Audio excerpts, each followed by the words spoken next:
Friday night duels have arrived in Blacksburg for a big one tonight. The road through Cassell Coliseum is a familiar one in the pursuit of ACC glory, and tonight the regular season championship is on the line. Unbeaten, third-ranked North Carolina State looks to extend the nation's longest win streak against number 8 Virginia Tech. And a pleasant good evening, everybody. Sean Kinney alongside Rock Harrison. Great to have you with us. A special night of Friday night duels. Rock, I don't care what the year is. When the schedules are released, this date is circled because you know it's going to have championship ramifications this year, no exception. Sean, we had this circle since last year, and they had an incredible match last year. 3 pins, back and forth, drama, came down to the last match, and I tell you what, it might be even better tonight.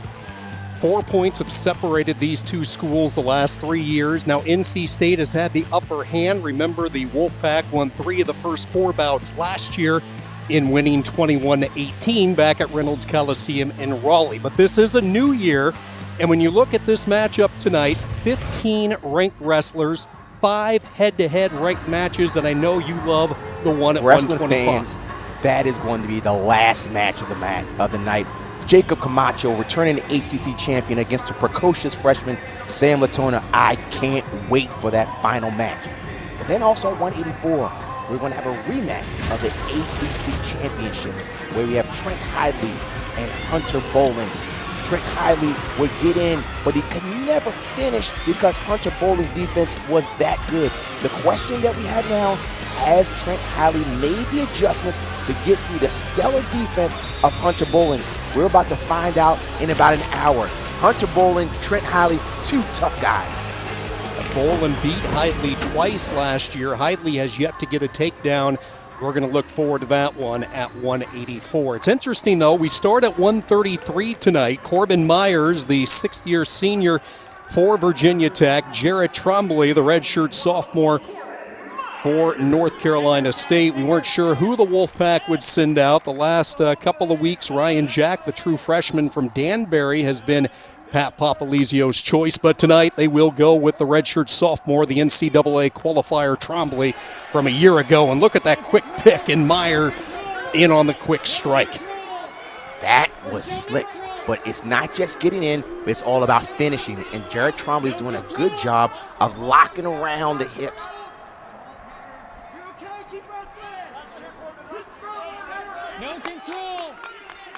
No control. You can hear them saying, keep wrestling. NC State wants Jarrett Trombley to keep wrestling.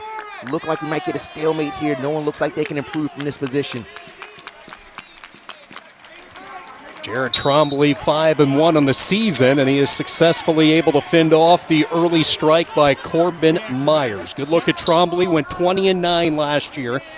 3-2 in ACC duels, plays 4th at the ACC championships.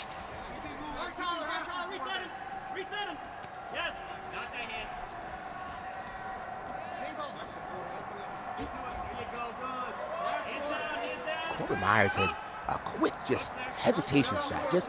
Even though nothing's happening, he's setting up Trombley, trying to see how he reacts. Just a little motion, so it's like a chess match here and there. A little dab here. See the quick counter and the change of direction, and Myers lightning quick. He's in deep. Let's see if he can finish this second one, and he does. 2 points for Corbin Myers, and Virginia Tech fires the opening salvo. Beautiful chain wrestling. Snap one way. He defends, snap the other way. Drop down to a single, go to a double. Great start for the Virginia Tech Hokies. Myers coming off that impressive win last week over Jamie Hernandez of North Carolina. Put up 11 points, and Hernandez is a tough guy to score on. 5-0 this year, perfect in ACC duels, working on that crossface in the riding position on Trombley inside a minute to go in this first period. This is uncomfortable here. If he can lift it up and get his body across, you can't go and back bow it, but you can go across it maybe at what we may say 11 o'clock. This is uncomfortable for Trombley. It looked like he was tapping a little bit. He's not going to let this go. Keep working here, guys. Myers continues to punish in the riding position. 20 seconds to go, opening period. Trombley all bellied out. He'll get tagged with a stall underneath. College wrestling, the second stall call is a point for your opponent. So remember that as we go deeper into this 133-pound bout. Myers with the takedown, and he will go into the second period leading 2-0. Year number 9 for Pat Popolizio, the two-time ACC Coach of the Year, and what a run he has the Wolfpack on, entering tonight. The nation's best, 22 consecutive dual victories, looking for number 23, and a win tonight would clinch at least a share of the regular season ACC title. Hey, Red, remember, I'll set you first, okay? So wait for me, okay? Hearing Kevin Linick throughout the entire night. Our referee mic'd up, Fred Majerison, the second official. Guys, relax. Okay, remember, set then whistle, okay? So just wait for me. Green, stay set. The official's just telling them, look, the nerves are out, everybody's a little jittery, you want to jump a little bit, just relax, fellas. We got a match. Explosive stand-up by Myers, trying to rip away, and he is free, and a 3-0 lead for Corbin Myers. Third year in Blacksburg for Myers. Left Edinburgh, winning 74 matches for the Fighting Scots. Went through a coaching change with Tim Flynn departing. So did Myers, and he has found a home in Blacksburg. On critical time to match. It's only 3-0, but a takedown with the riding time where Corbin Myers can start to open this up. Trombley's got to get back in there. This isn't the position that Corbin Myers wants to be in. He's had a good jab step, lower, pop, pop, pop. He's got to get out of this. This isn't really helping him. This is where Trombley feels more comfortable. Left arm underhook for a moment by Trombley, but Myers just so quick on that strike, in on the single. And for the second time, he takes down Jared Trombley. As soon as there was separation, he went right for the shot. So he sees that I'm quicker, I'm more efficient when there's space. Now, he's starting to say, okay, I can control on my feet. Let's see if I can create more. Look at this shot. This is, oh boy, he's looking good already, and he's feeling it right now. Immediately looking to cut, and confidence already high coming into this match for Corbin Myers, the three-time NCAA qualifier. John, we can't overstate how important it is to have a 6-year senior, but not just a 6-year senior, but someone as good as Corbin Myers. We were talking with one of the coaches that weren't in this match, and they said Corbin Myers is one of the most underrated wrestlers in the nation. And for what we're seeing right now, he's showing that he is good. Just look at his activity, his footwork spinning both directions. Turn that corner either way, working off that front headlock. Probably trying to slow it down a little bit. Like Myers took a glance at the clock. He realizes he's in pretty good position going into this third period. All the momentum with their most veteran wrestler trying to light the spark early for the Hokies. I love the jab step. He's doing a jab step and going right for the lower ankle. By staying low on the ankle, there can't be a roll through. A little jab step and quick shot. Look at that. Good wrestling and not wasting time, not getting caught up in the scrambles. Get the ankle, finish quickly. How big is this veteran presence in Coach Roby's room as well? He has a lot of freshmen, a lot of talented freshmen, and then you factor in the sixth-year guy, Myers, who has showed the ability to overcome adversity throughout his career, mainly in the form of injury. Missed all of last year with a serious injury. Utilized his medical red shirt. And Rock, you know the value of having a battle-tested senior in that room each day, especially during this COVID-19 pandemic. Battle-tested, and he wants to be there. There's some guys that keep another year for wrestling just to be there, but Corbin Myers is going, he's relentless. He's working on his stall calls, moving his hands, doing a little jab step. Oh my goodness, that was so quick and so nasty. Ugh. We talked about it earlier. This is exactly what Virginia Tech felt they needed to get from Myers, and now you start to think about the bonus point possibility. As we described earlier in the open, this is a duel that usually comes down to the wire. Tony Roby trying to figure out a way to knock off Popolizio and the Wolfpack.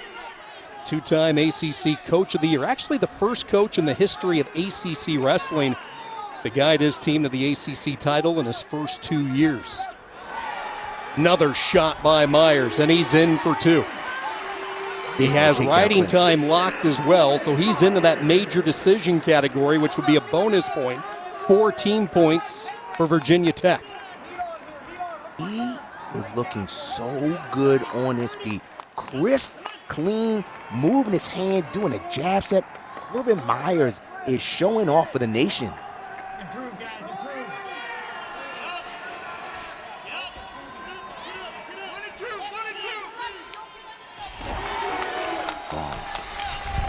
This is a great start by Corbin Myers for Virginia Tech. Start off with a major, not just a lucky major, a dominant major. Well done. Tony Roby knew he wanted a veteran in this lineup this year. He felt with the balance of freshman and senior leadership, they could have something brewing special in Blacksburg. Myers delivers at the opening whistle. Couple of early takedowns, dominant on his feet. The Hokies grab the early lead.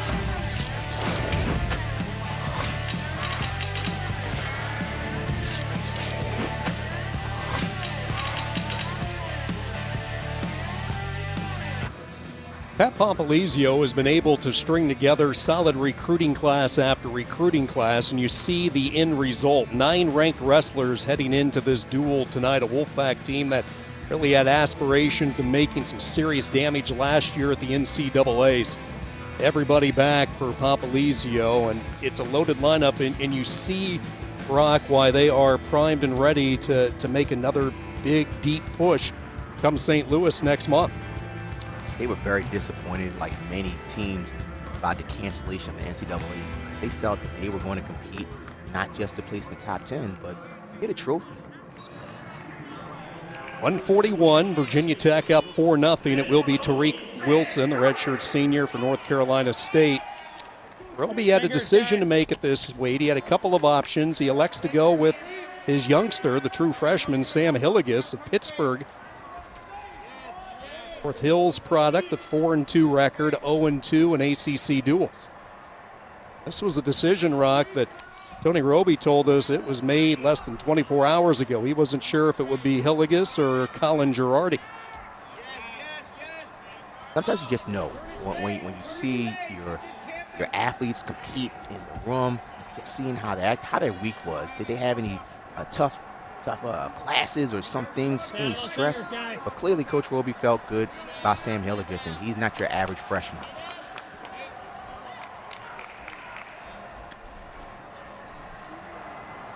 Tariq Wilson unbeaten this year, 5-0, and he has saved some flair for the closing moments of his matches. 3 straight weeks, Wilson has been involved in some barn burners.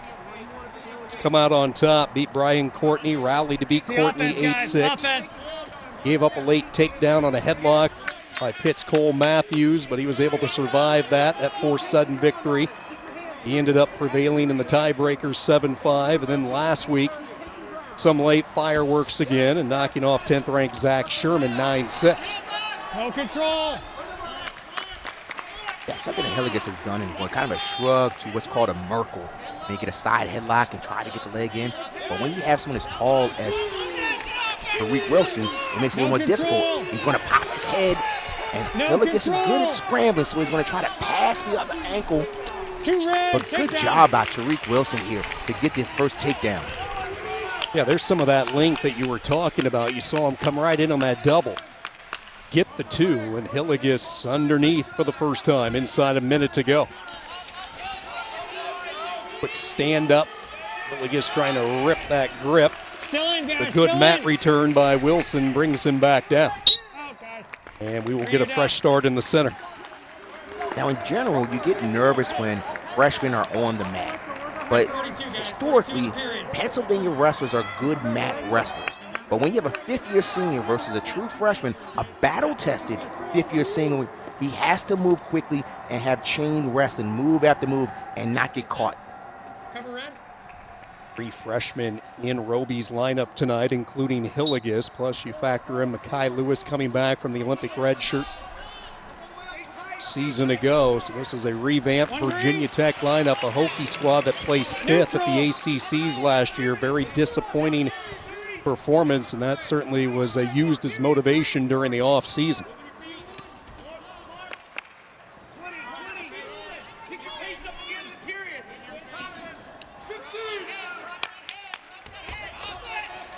Wilson trying to get some late points in on a shot.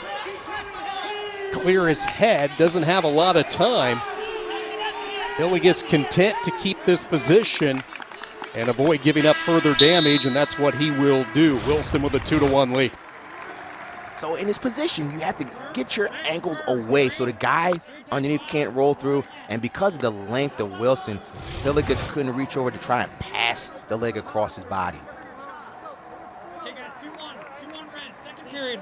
3-time NCAA qualifier is Tariq Wilson, twice at 133. Made the bump up to 141 last year. Green, stay set, cover red.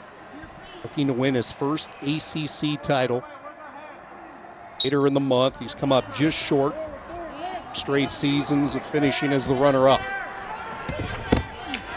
To return Hilligus to the mat before that 5-second count. He does. A 2-1 lead. Early stages of this second period. What I like about Hilligus is that as soon as he gets to the mat, he's moving and exploding back up, not giving Tariq Wilson an opportunity to get his long arms and legs wrapped around him. So he's doing good by continuing to wrestle even when he's brought back to the mat. Cover red. What are you noticing from Tariq Wilson, Rock? We watched a lot of him throughout his career. He had that magical run in 2018, the All-American podium, placing 3rd at 133 as an unseeded wrestler. Where have you seen him grow and mature the most? Poise. It's poise. As you get older, you become more and more confident in knowing what you know and just being in the grind of wrestling, knowing what nuances happen when you wrestle someone. And right now, he's poised. Last week, he was poised. The week before, he was poised. The week before that, again, you just can't coach that. It comes with experience. Hilligus will get there. Tariq Wilson is there with being poised.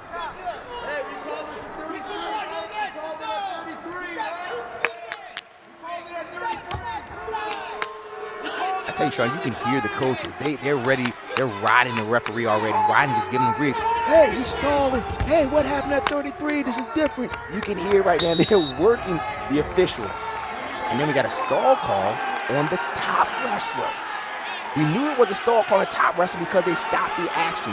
So if the top wrestler is stalling, the referee has to stop the match. So at some point, the working of the ref got through. Pat Papalizio wanting an explanation. Let's listen in with Kevin Linich. Well, I thought in this case, your guy just had a tight waist, and that's all he was doing. He was sitting in that tight waist. And he didn't come off the hips for 30 seconds or so. Okay? So that's why I called it. We got a warning, red, questioning. Look at the psychology here. It didn't make a difference. He wanted to put some doubt in Kevin Linich's head and say, look, what's the difference between what happened at 33 and what happened at 41? And so Kevin Linich said, look, I just didn't feel that he moved. But he's putting some seeds for maybe 149, 57. Hey, be fair, be consistent. Good mechanics here by Coach Papalizio. It truly is a chess match, isn't it? It's a corner and the officials throughout the course of the night. And it doesn't mean anything. You got a questioning of the official. He's like, whatever. You question nothing anyway. He just wants to plant a seed. Like, look, the next time this happens, you better not call my guy for stalling. Be fair. That's what coach wants. Be consistent. And Kevin Linich is one of the better referees in the country.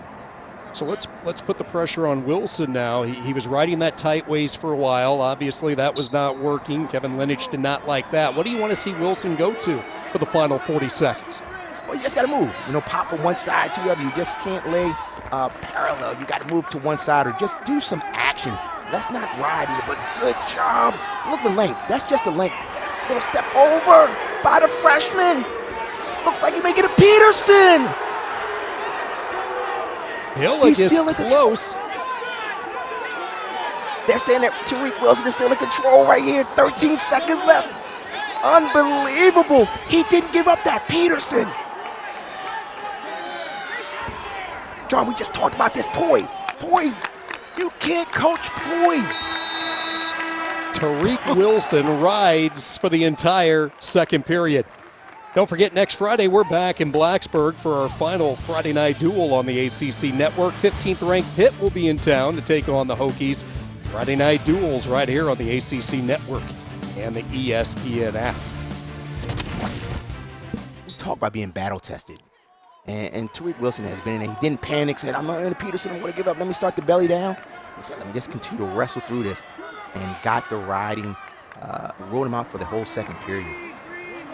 So what do you think of this decision to start on the feet in this third period? It's respect. Respect. He said, Sam Hilligus, even though he's a freshman, he's good. Hilligus, the freshman out of Pittsburgh, lunges in on Wilson. Wilson trying to smother as he's getting pushed toward the boundary. Puts on the brakes right at the edge. Hilligus trying to drag him back with that right leg. Toe dragging the right foot at the same time. So he's trying to maneuver Wilson while at the same time keeping that foot in bounds, so action's allowed to continue. They'll try to pull him back again. And now they go out. Now remember, Tariq Wilson has a stall call. He has to wrestle. But Tariq Wilson has been in this. I was in this last week. Relax, coach. I'm good. Against the two-time Pennsylvania state champion, signed with the Hokies prior to 2019. Took Sherman of North Carolina to sudden victory last week, battling the two-time ACC runner-up tonight. Comes in on a shot, but look at the counter there and the two by Wilson. He was just waiting. Roll through by Hilligus, but Wilson sticks with him. Sam Hilligus going to learn from this. When you have someone as tall as Tariq, you can't shoot straight on. It has to be a couple of shots. Because if he can defend, he can have enough momentum to go around. Patience. We talked about the poise of the fifth-year senior. But Hilligus did what he's supposed to do. He's supposed to continue to attack. He started to feel the momentum. I had the leg in on out of bounds. But again, great job by both wrestlers. Tariq Wilson showing why he's an All-American. Sam Hilligus has Blacksburg getting excited for years to come. North Carolina State is on the board. 3 points secured by Tariq Wilson. He remains perfect in ACC competition. We talked about the poise. We talked about the length.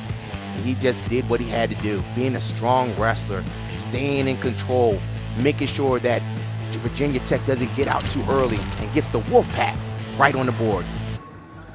A bonus point is the difference early on from Blacksburg. Both of these teams have relied on the bonus points throughout the course of the year. Virginia Tech with a high number in their 7 duels. NC State with a 5-0 mark. I'm sure we might see a few more over the next hour or so here from Blacksburg. Sean Kenny, Rock Harrison, as we move up to 149. And you talk about bonus points, you talk about big moves. Buckle up if you have a seatbelt. Bryce Sandonian, Ed Scott. This is going to be fun, Rock. Someone might be launched. I have no idea, because Ed Scott will throw the underhook in and lock around the back of the neck. And then Andonian, he'll do something, and you'll say, what was that? And then you'll find out when the guy's on his back. Andonian's about as unconventional as they come, but it is great theater, fun to watch, and he's had a lot of success. The ACC runner-up last year at 149. Remember, he had the red shirt pulled off his back midway through, right before the holidays last year for the Hokies, and boy, did he ever perform.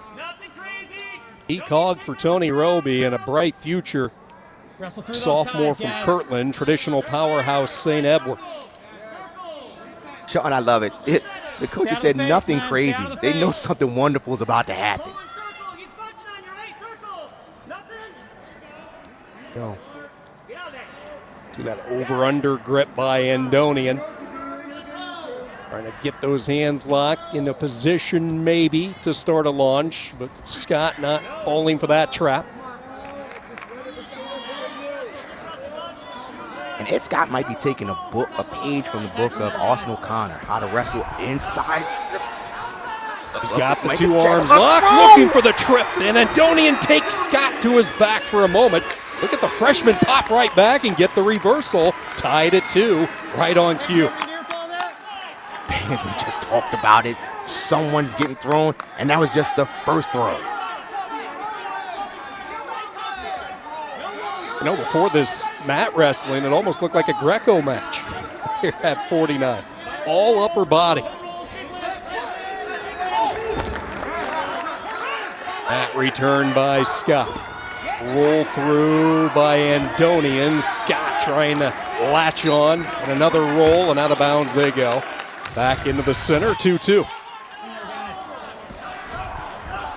Inside trip there, but then he goes to the outside trip.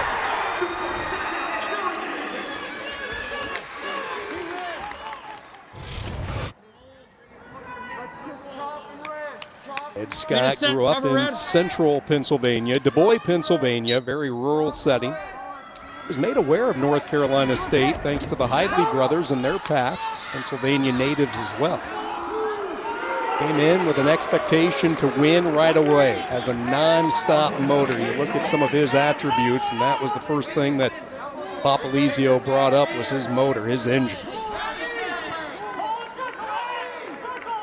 Time Pennsylvania State champion, very mature for his age, and he's going through some of those freshman woes. These guys aren't used to losing, Rock, and look at who Scott has run into the last couple of weeks. Certainly a test mentally for the young freshman making the adjustments. It's only 3-2, but I'm tired. Exciting first period. Just wait. Both wrestlers will take a breath, and we will regroup for the second period. Don't forget, tomorrow on the hardwood, NC State and BC at 12 noon Eastern, followed by Syracuse and Clemson at 2 Eastern. At 4 o'clock, it's lacrosse on the ACC network, but then we're back on the hardwood at 8 Eastern, Notre Dame and Georgia Tech, all right here on the ACC network and ESPN app. Andonian really good on top. He's good at getting some turns, but look at Scott underneath just explode, and for the second time, he's able to get the reverse.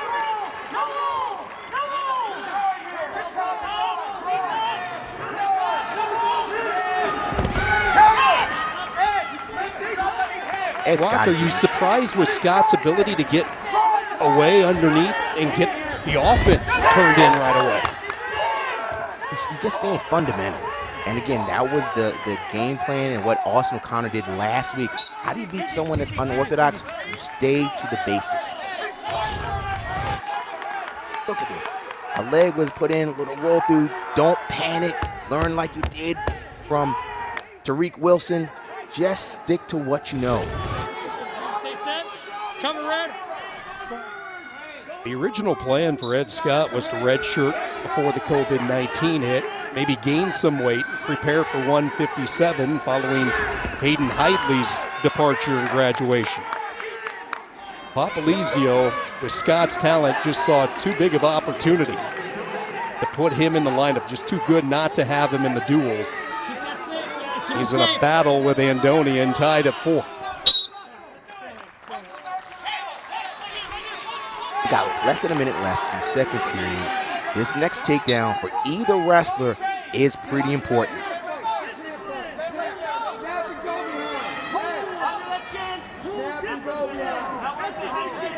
John, I feel like Ed Scott is just feeling a little more confident right here. Just feeling like I'm just building going to bring up. that up. I weathered the storm. I've seen it now. I'm starting to figure out Andonian and how he wrestles. Aspect about Andonian, though, he can make it lights out in a blink of an eye. He is a pinner, big move specialist. Scott trying to creep his way in, defended well by Andonian.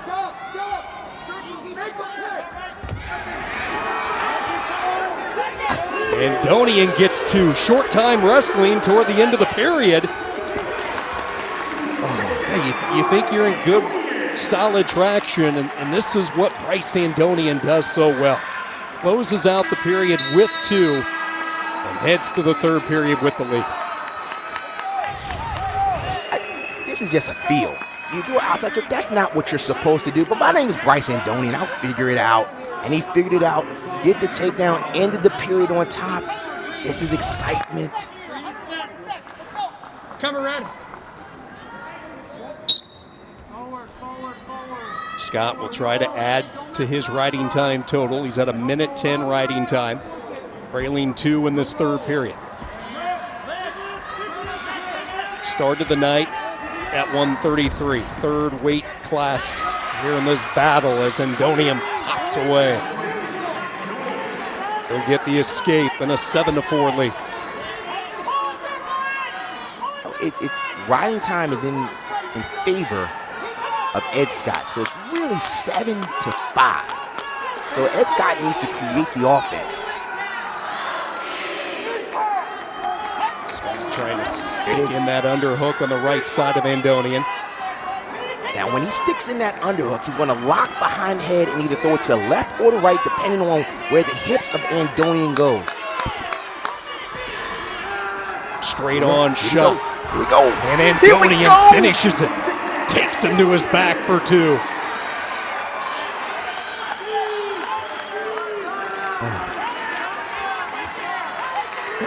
Wrestling is awesome. This is awesome.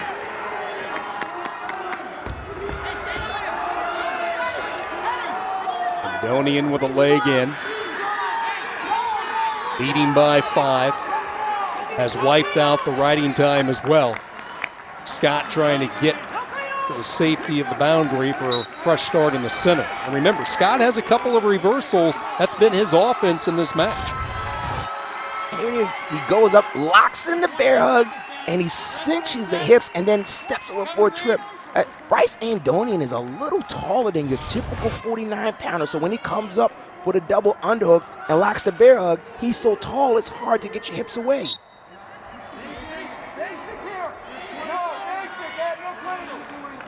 Bryce Andonian bolted up 7 spots after his week 1 win over ranked Campbell wrestler Josh Heil. Put up 12 points on Heil.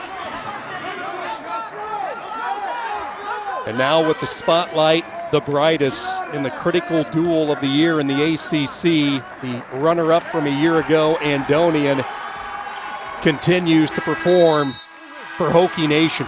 Bryce Andonian, victorious at 149, and the Hokies up the ante.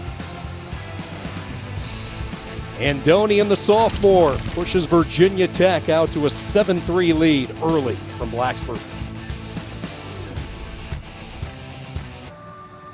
It's almost like a role reversal from last year. If you recall, at Reynolds Coliseum, it was NC State who jumped out early, won 3 of the first 4. Well, here tonight, it's Virginia Tech. They've won 2 of the first 3.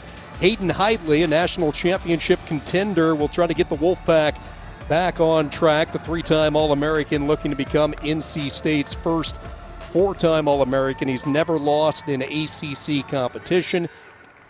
Second longest win streak in the conference, trailing only Mekhi Lewis, who we'll see a little bit later on tonight. Connor Brady gets the call, the redshirt freshman, at 157 for Virginia Tech. Now, if we're looking at the match, from matchup to who will win there, and referee just will say, watch your hands, fellas, potentially dangerous. But if we look at the matches, we say, look, Corbin Myers has potential to get the bonus. So we can save 4 here. At this match, NC State is saying we have the ability to get the bonus with our number 2 ranked Hayden Hidley. And Hayden Hidley tries to get bonus points every time he goes out there, says Coach Papalizio. Couple of falls this year, actually 3 falls. Technical fall, a major decision. So he's been able to secure bonus points consistently for the Wolfpack. The only match that was decided by 3 points was Justin McCoy of Virginia. McCoy wrestled him pretty tough. Hidley was able to win 6-3, but other than that, it has been bonus points for the 3-time All-American. Little technique right there. When Connor Brady had Hayden Hidley underneath, Hayden Hidley kept his head right in the center and didn't move to the side and give up a side for perhaps a front headlock and tuck the head in. Just little nuances, little chess matches within the match.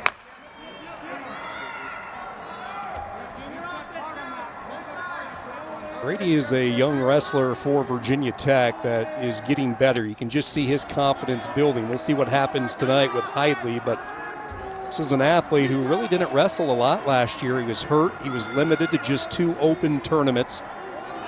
So entering this season, really you have to go back to his senior year at Liberty High School in Ohio for his last stint of consecutive and consistent action. Wrestled well against Virginia's McCoy, had some opportunities to score. Again, like we talked about, the typical freshman path in this conference. Some nights better than others, but what they're seeing is consistent improvement, and Roby credited the confidence meter continuing to jump up for him. Look, Hidley is staying aggressive. Even though he may not get to take him, but he's looking to the half shots, trying to work for a stall call here. He is the aggressor here. Looks like Brady's kind of blocked. Let me get away from this underhook. And there he earned the stall call. So we can see that Hayden Hidley is the aggressor, earned the stall call, and at that point, that's going to hopefully loosen up Brady. Shot comes up empty by Hidley. Hidley with those heavy hands. We've seen some pretty powerful clubs the last couple of weeks. Sets up those underhooks off the collar ties as well. 3-time ACC champion.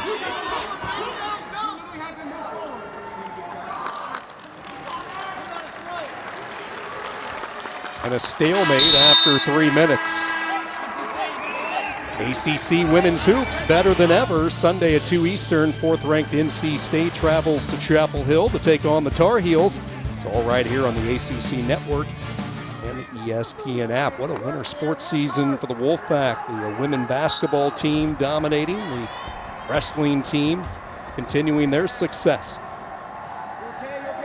We'll talk about psychology in the match. Now let's remember what Coach Popolizio did at 141.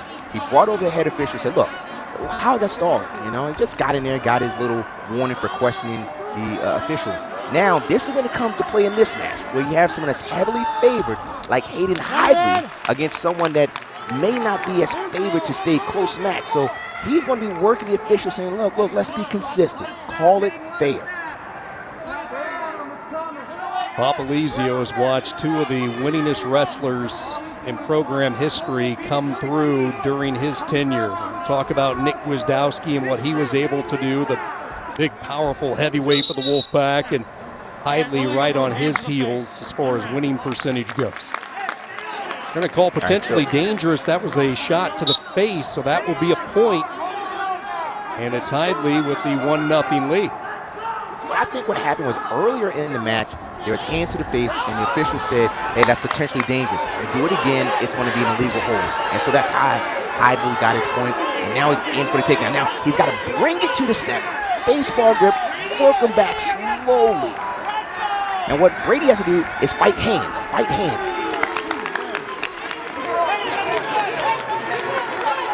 Hayden Hidley earns his takedown, patience. And this is where you start to see the difference between a freshman and a senior. Patience and start to wear. Got the stall calls, got an illegal hold. And let's see what happens. Does Hayden Hidley start to open it up? Because Hayden Hidley is pretty good on top with what's called a tight waist tilt. Left arm with that tight waist. Sit out, switch out attempt underneath by Brady, and he's away for his first point. So he's able to get out from underneath. Short time situation, that says a little bit. Here comes the whistle again. And another shot to the face and another point for Hidley.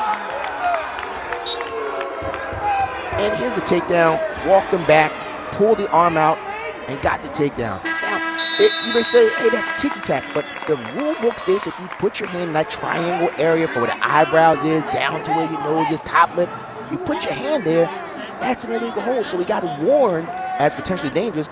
Did it another time, another point, did it again. It's just being called by the books. I know people at home say that's just wrestling.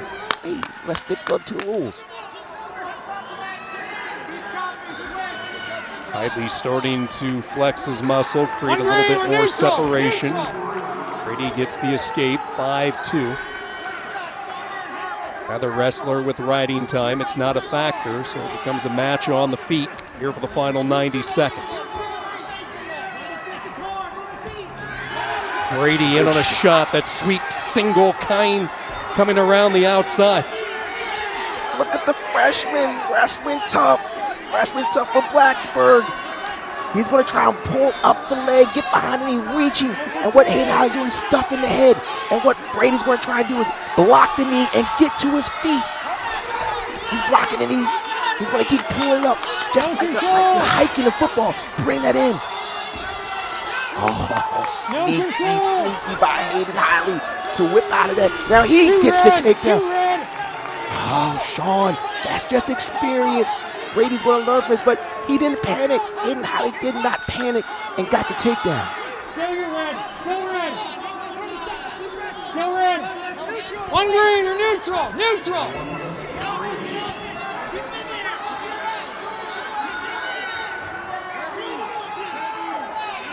Hayden Hidley, 7-3 lead, no riding time, and he gets 2. Okay. And now you start to think bonus points a little bit. And you see, here it is. Caught Brady, but he just swims, whips out of it, gets around, and gets the takedown. And so immediately he looked over to his coach. Hey, I said, what do you want me to do? He said, go to your feet, because we're trying to get the bonus points here.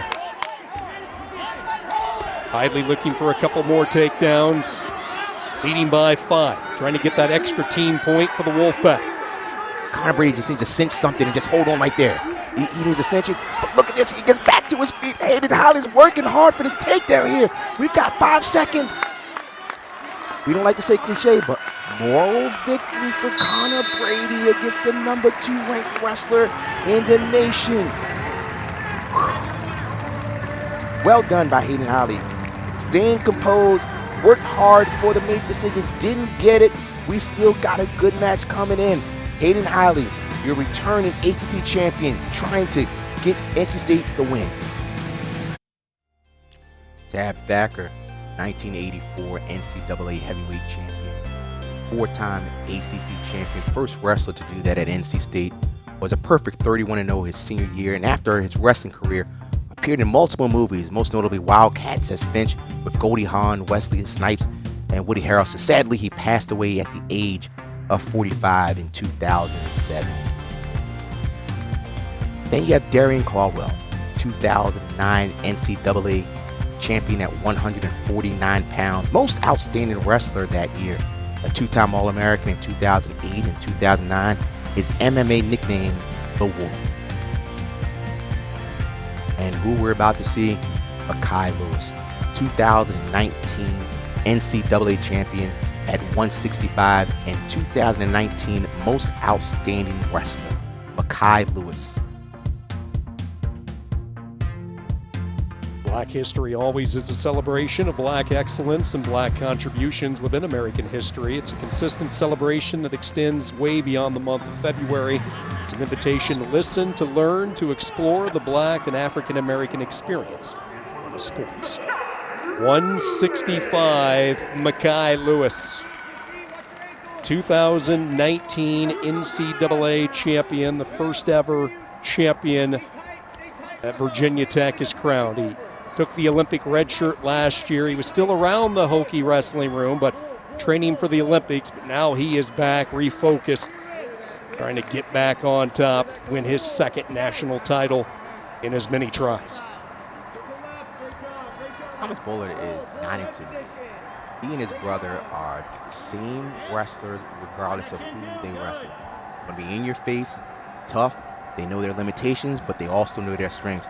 And what Makai Lewis has to do is create the offense and finish quickly on someone that's pretty good at tying up and creating scrambles.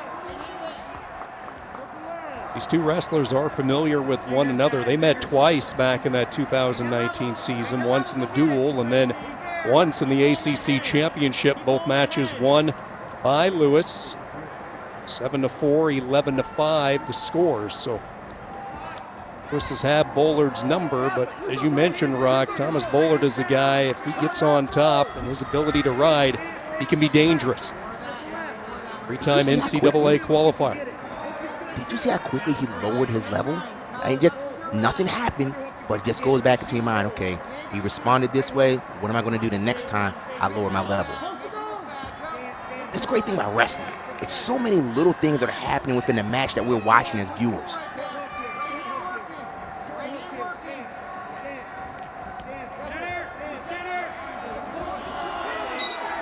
Lewis dictating where this match is going as far as positioning, and they tag Bullard with the stall call as a result. One of the little things that he did as he was pushing and driving Bullard out, he controlled the elbow. And sometimes people just want to push with their arms. He controlled the elbow, and as he was pushing, he was controlling the elbow. Longest winning streak in the ACC. Mekhi Lewis looking for number 29 tonight. More important for him, I guarantee you, the team race, trying to add to that Virginia Tech lead. It's a narrow one, up by a point through 4 matches. Pat Papalucio says that if the Bullets can get to the mat, they feel that they're even. And at this point, with 30 seconds left, Bullard is doing what's expected of him. Just stay tight, don't give up a takedown.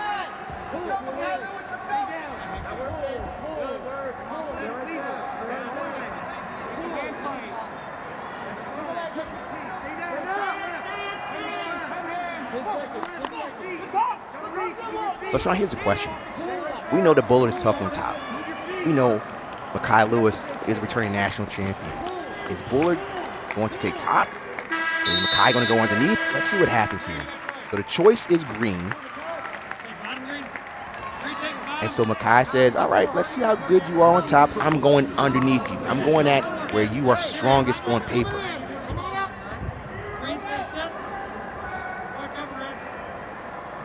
This is Bullard's strength. Both he and his twin brother, Daniel, who's on deck at 174.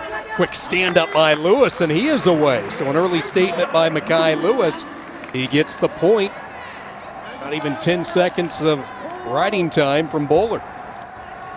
And that's why he's a national champion. I'm going to go at you. Where you're strong, I'm going to show you that I'm not going to be dominated.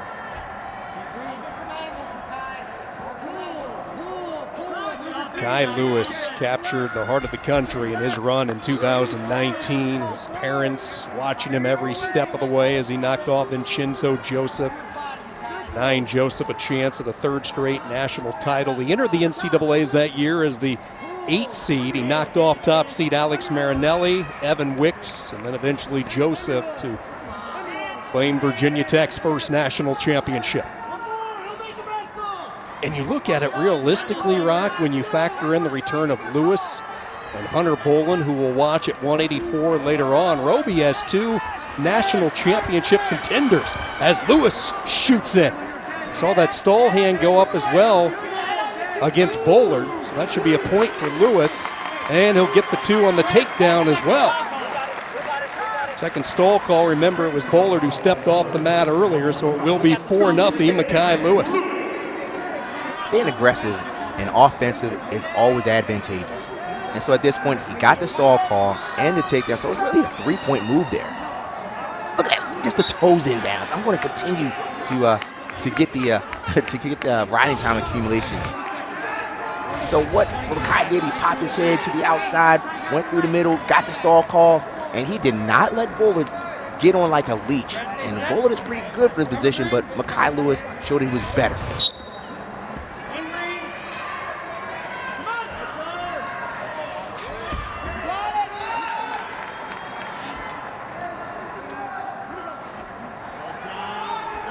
Lewis in a good position to ride out for the final few seconds of this second period.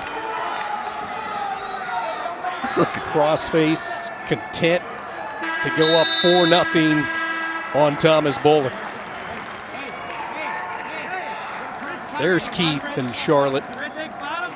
Yeah, Keith looks a little bit more nervous than Charlotte. I'll never forget the scene, though, after Mekhi won the national championship and seeing the jubilation on Charlotte's face, the big smile, the big hug. That is a picture that Hokie fans will remember for a long time.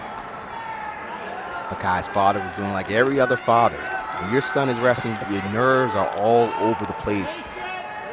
Who's the tougher on, the mom or the dad, when your son or daughter is wrestling?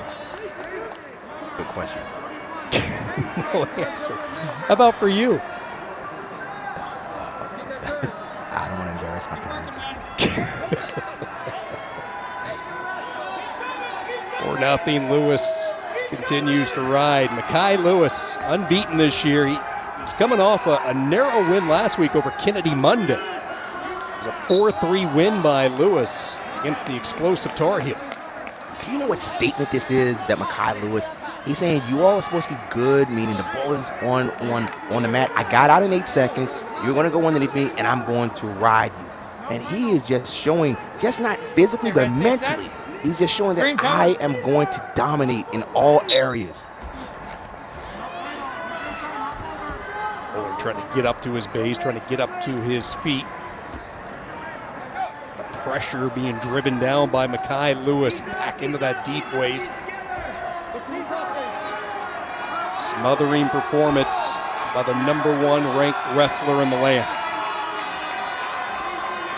This is impressive. I mean, he is riding a guy that's stronger on the mat, and he is putting his head right behind his head, pushing and driving and pulling, just working.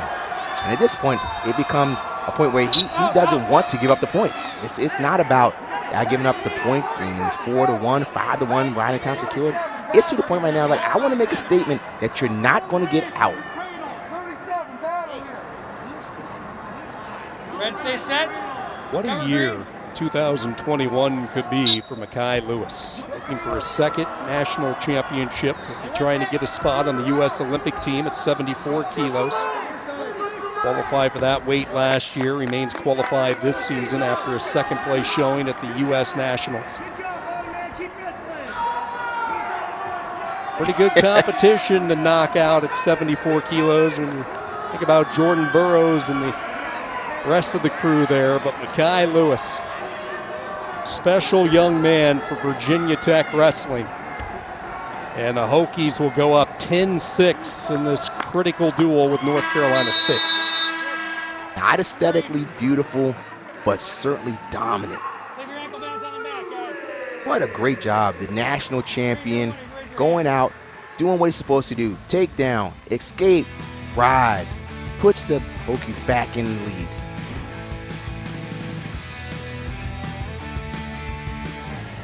North Carolina prevails tonight 23-12, and we will see Pitt next week as they try to bounce back. Our final Friday night duel of the year on the ACC Network. 15th ranked Pitt taking on Virginia Tech. Friday night duels right here on the ACC Network and the ESPN app. Virginia Tech 10, North Carolina State 6, halfway home from Blacksburg. Corbin Myers set the tone early with a major decision. Tariq Wilson, Aiden Hidley picking up the Wolfpack wins. We just saw reigning national champion Mekhi Lewis pick up the decision at 65. So we go to 74. Dakota Howard, the redshirt sophomore from Cleveland for Virginia Tech. Daniel Bullard, the redshirt senior, three-time NCAA qualifier for the Wolfpack. Howard is one of the favorites on Virginia Tech's team, and he gets stronger as the match goes on. He has the best motor on the team, comes exactly from the words of Coach Roby. And then you have, again, Bullard just being tough, gritty, doing the things that they need to do, and he wants to get to the mat. Bullard trying to get the 2 first, comes through the legs, comes around the backside, has the rip and the 2. So now Daniel Bullard starts to go to work in this top position. We have seen about as dominant of rides as you can possibly have from Bullard the past couple of weeks, and we will see what he can do against the reigning ACC Wrestler of the Week in Dakota Howard. Dakota Howard has a different type of wrestler, one that's just going to grind, and one that has a good tank as well. He's got to do better on the mat, and that's where it is, and he doesn't want to have Bullard to get the legs in.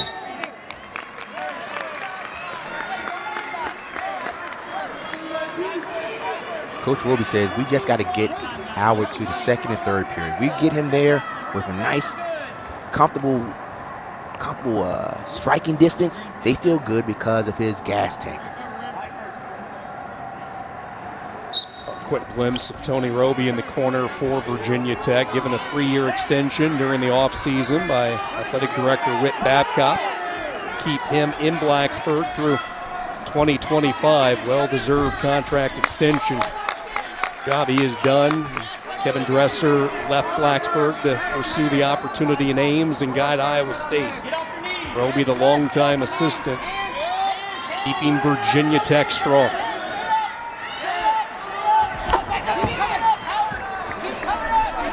Howard desperately trying to find a way to get out from underneath, but Bullard sticking that leg in has him completely bellied out. And now working on a possible tilt and turn. See what he's doing? He's using his left foot to pull, and now he's going to try and stretch him out here. Can he stretch him out? A little bow and arrow action. They're still in. Both legs are still in. They're still driving here. Good fight here. But that wears you down. Even though he didn't get a turn here, that wears you down. Takes its toll as you go into the second and third periods. A big week for Dakota Howard, the sophomore, upsetting Devin Kane, 174. You saw Kane just a few moments ago get bumped up to 84 this week for UNC.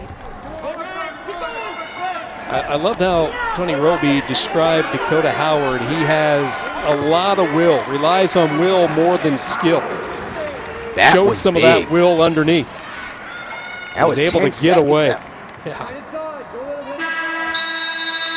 There's some of that fight Roby was talking about from Dakota Howard. He's going to keep working, and then soon as Bullard dropped down, that's when Howard got his hips away and got the escape with 8 seconds left. What timeout? So they will take some time to clean everything up.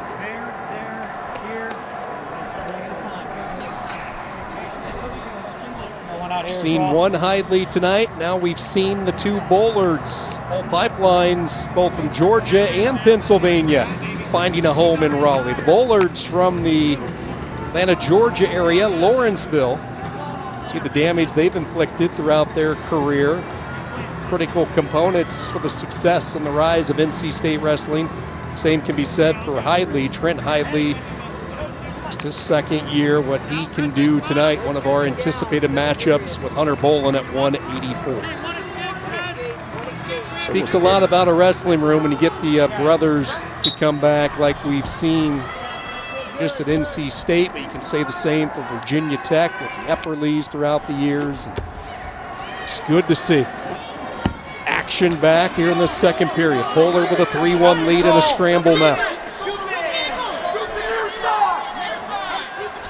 Howard's got to keep moving here because at this point, this is where Bullard gets tougher. And he's going to stretch him out. He's going to try and lift his left arm out.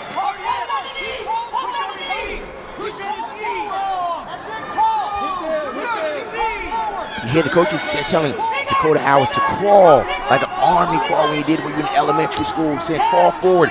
By crawling forward, that right leg slips out and he's free. He's just got to move now. Keep working here, guys. Keep working, man.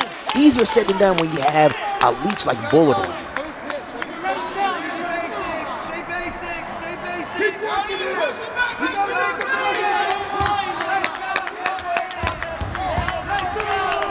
Action here, guys. Improve, guys. Look at him. You hear the coaches are saying, he's not doing anything, he's stalling. Well, what can he do? You hear the mental warfare that they're saying to each other, saying to the referee.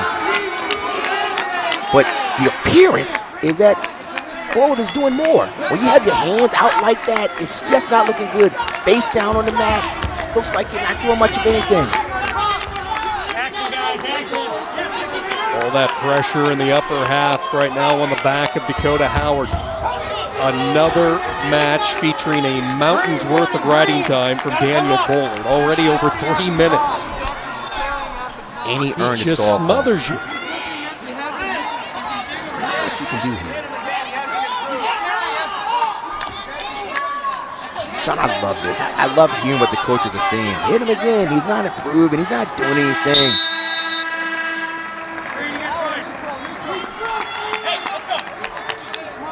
So this is where Coach Roby wants Howard to be, within striking distance. Now, granted, he's got to go against an insurmountable amount of riding time, but this is where they think Howard is strongest when it comes to his conditioning.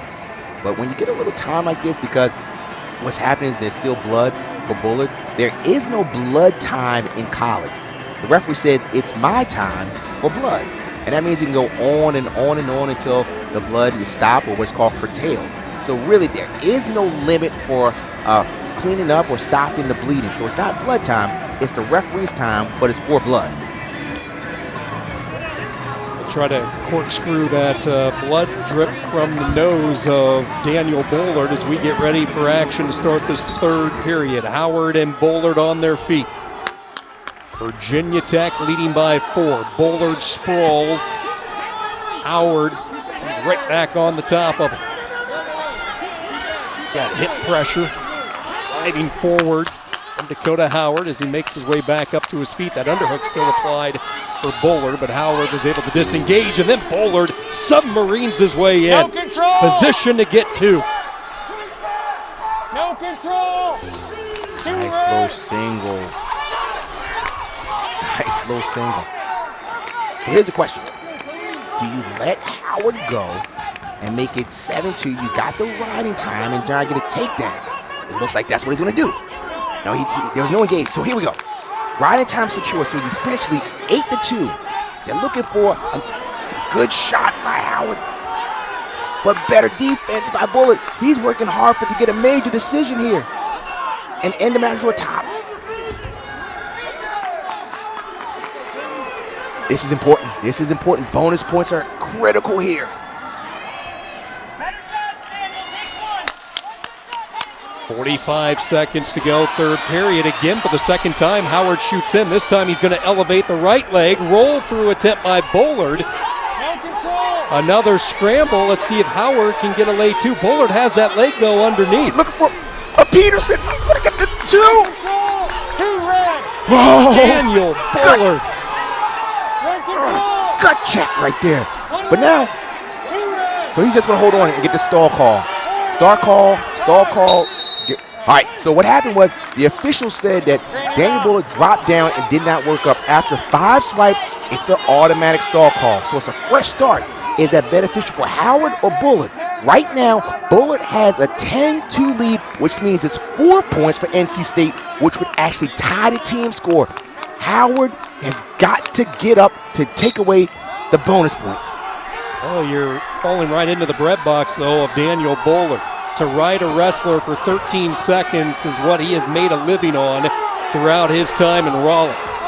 And Dakota Howard, one last chance to get away, and Bullard rides him out.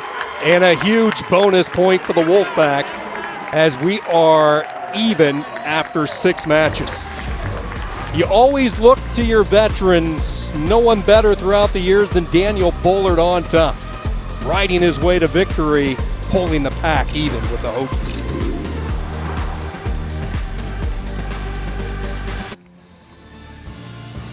Coming up tomorrow on the hardwood, NC State and Boston College at noon Eastern, followed by Syracuse and Clemson at 2 Eastern. At 4 o'clock, it's lacrosse on the ACC Network.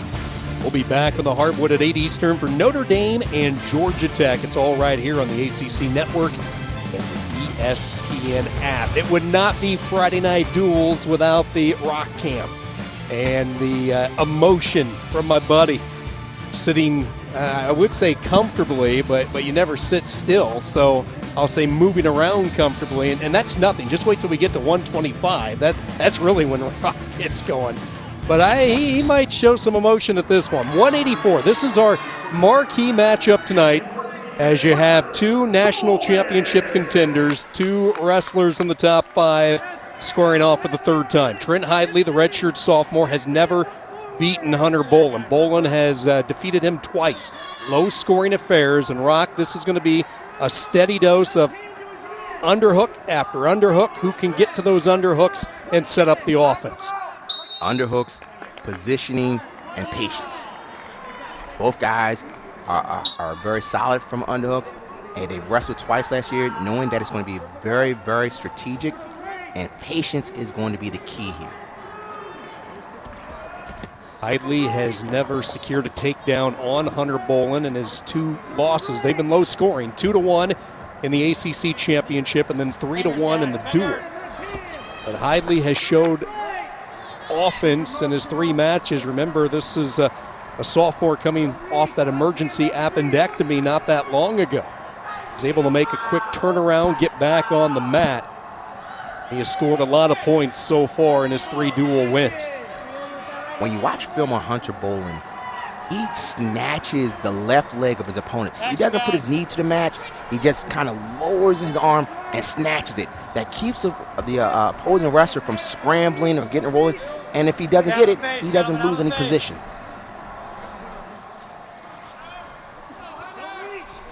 Left hand down. Bolin comes after him. Getting off that front headlock. Brings Hidley down to 1 knee near the edge. Center.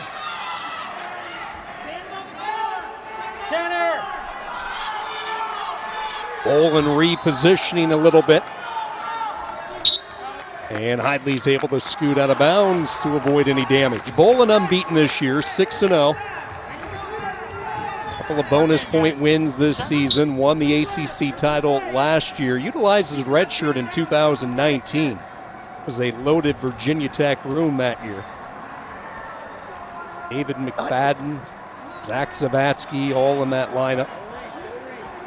Let's see if the next time Hunter Bolin reaches with that right leg and just pumps. Let's see if Hunter, or rather Trent Hidley, reaches for that leg. The match within the match, little nuances, picking up tendencies. Charlie, it's going to be just one moment that will determine the winner of this match. Yeah, that's been the history with these two. 1 2-point move has been enough. Their hand defense, their heavy hands, their defense, it's just tough to find any cracks. Hidley driving hard with his right arm, trying to get to that underhook position. Bolin knowing exactly how much time is left. He's going to be content to absorb that contact. And we go to the second period. No surprise, scoreless. Goes back to mat wrestling.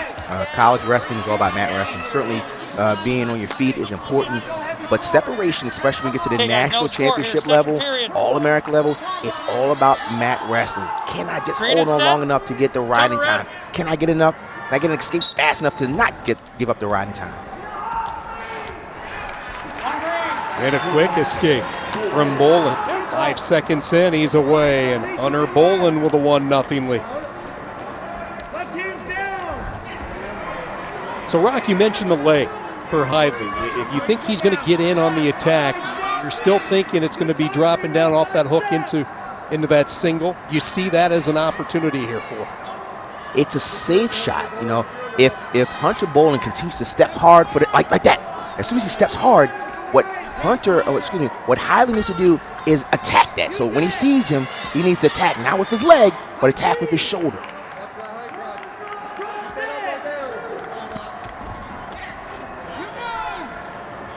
He's a heavy. What's called in wrestling is different types of standards. He's in what's called a sugar foot, or lead with the right leg. So if he's going to lead with the right leg, more than likely he's going to shoot with the right leg.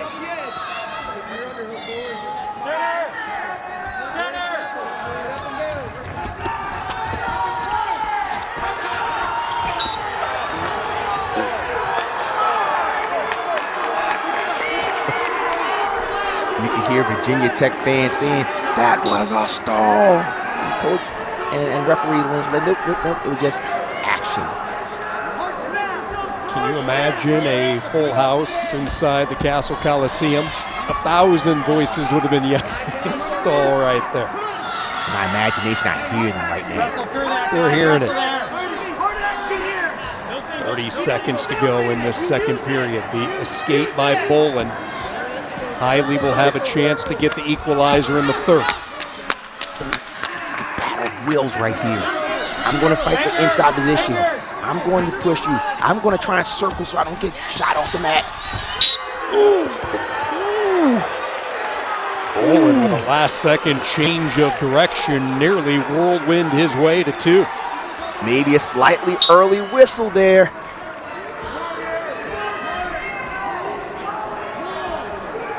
John, that's what it's going to take. It's going to take one of those moments like that. Just one of those quick flurries. Third period, here we go. Without hesitation, Hidley says, put me down. And now Bolin with a chance to ride. This is where Bolin says, I think I can hold him down for a minute. He's going to try to lace the ankle, or what some people may call a western, to sit on the ankle and try to create it. Quick stand up by Hidley. He was ready off the start from the whistle. Bolin latching on. Hidley making his way toward the edge. Takes a look over at his corner. And that right foot comes out of bounds, so back into the center for a new start. This is where mental toughness comes in. Now, Hidley knows I've got to keep moving, but now they're talking. The officials are talking right now and say, well, you know what? Was there a lock in hands?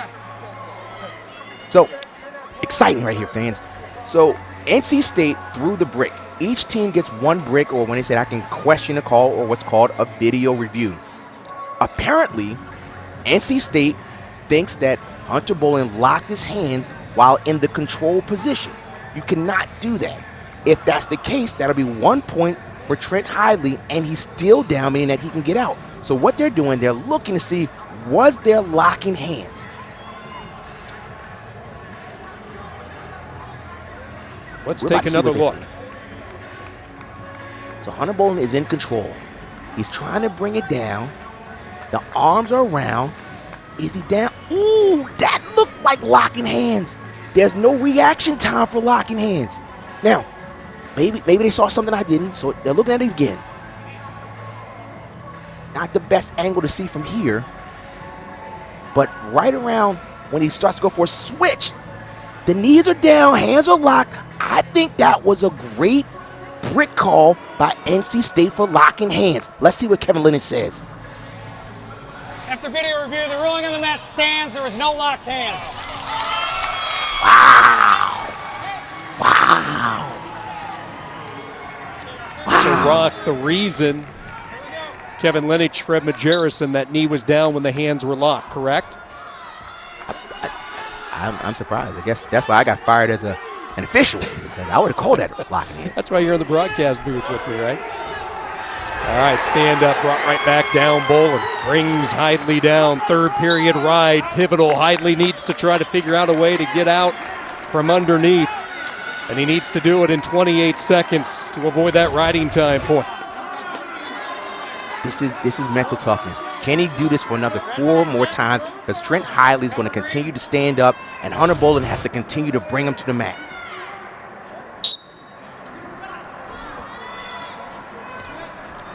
Hidley slowly working his way up. Bolin goes down to the ankle pick, brings him right back down.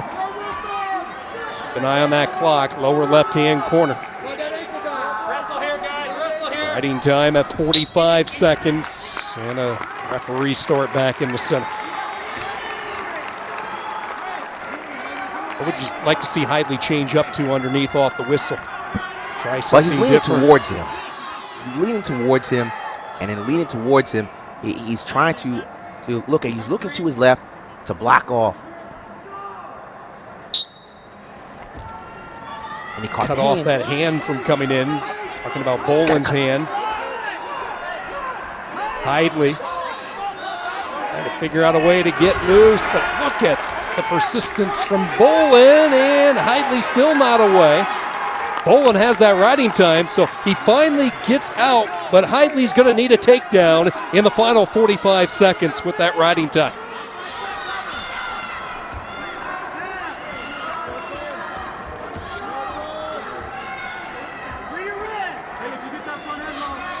A familiar path for these two gladiators. Low scoring, coming down to the wire.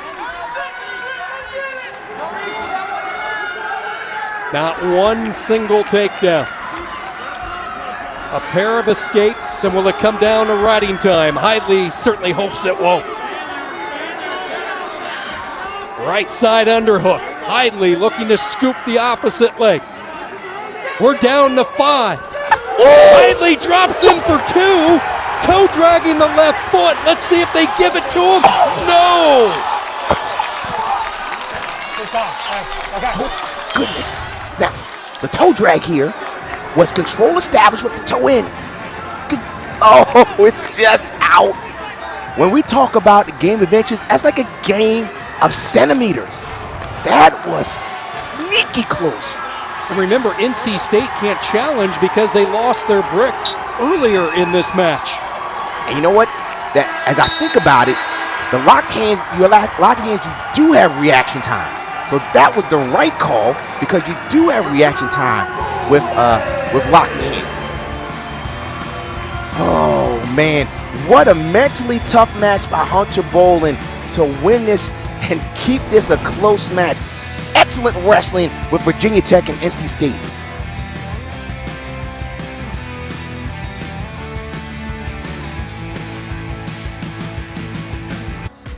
True freshman Isaac Trumbull has been the surprise in Pat Papalizio's lineup, trying to give the Wolfpack some momentum as we wind down tonight. 3 weights to go, Rock, and it's been Trumbull showing the defense and the offense, but a couple of weeks ago, it was that hip pressure that he was able to deliver and fend off some serious shots from Nino Bonacorsi. When you have that height, you usually don't think a person is going to have strong hips, but when you have someone like Nino Bonacorsi who shoots 80 times a match, you've got to keep your hips down. And he did a great job of keeping his hips away. And let's see if he can keep this momentum against another tough redshirt freshman in Smith. The upset, number 5, Bonacorsi, 6-1. In his other 2 ACC duels, he's pinned his opponents. Nicknamed the Punisher in high school, he has kept that tradition in his first year in Raleigh. Slide by there off the elbow tie, and a 2 for Stan Smeltzer. Quick escape though by Trumbull, 2-1. There it is. You've got to get your hips away because if Trumbull jacks you up, he's 6'4".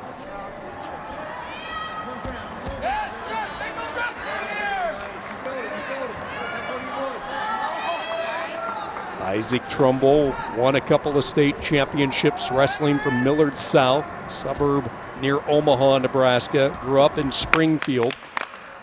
About a 30-minute commute each day into Omaha. Wanted to be a part of the Millard South wrestling program, a strong one in the state of Nebraska.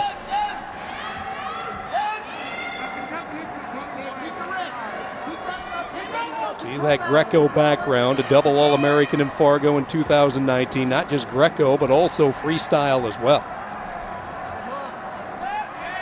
Papalizio told us last year they did not have many options at 197. This year they have plenty when you look at Nick Renick. Smeltzer in on his second shot.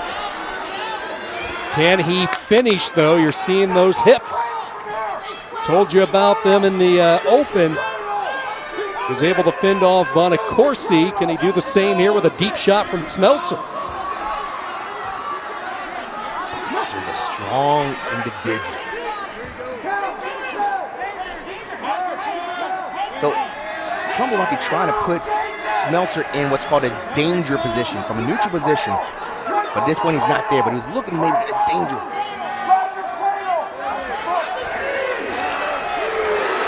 Smeltzer, 2 more, and a 4-1 lead.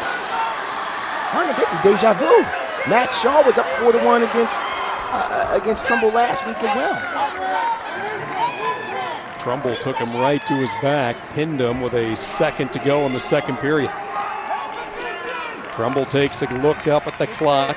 First period winding down, a couple of takedowns by Stan Smeltzer, the redshirt junior. Smithfield, Virginia, second year in the lineup for the Hokies, although this has been a wait where they've used true freshman Andy Smith as well.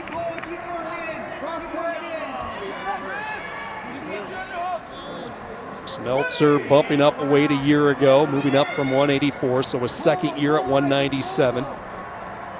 Wrestled only 6 matches in 2019. Suffered a season-ending injury, but is back healthy and Need to try to become a fixture at 97 rest of the way for Virginia Tech, and I'd say off to a pretty good start, a 4-2 lead. Smeltzer gets a nice sneaky slide by, gets the takedown, gets an escape, and then he goes right back in, wrestles through this. Looks like there was lots of control, but he popped his hips, covered the hips, up 4-2. What a great start by Stan Smeltzer.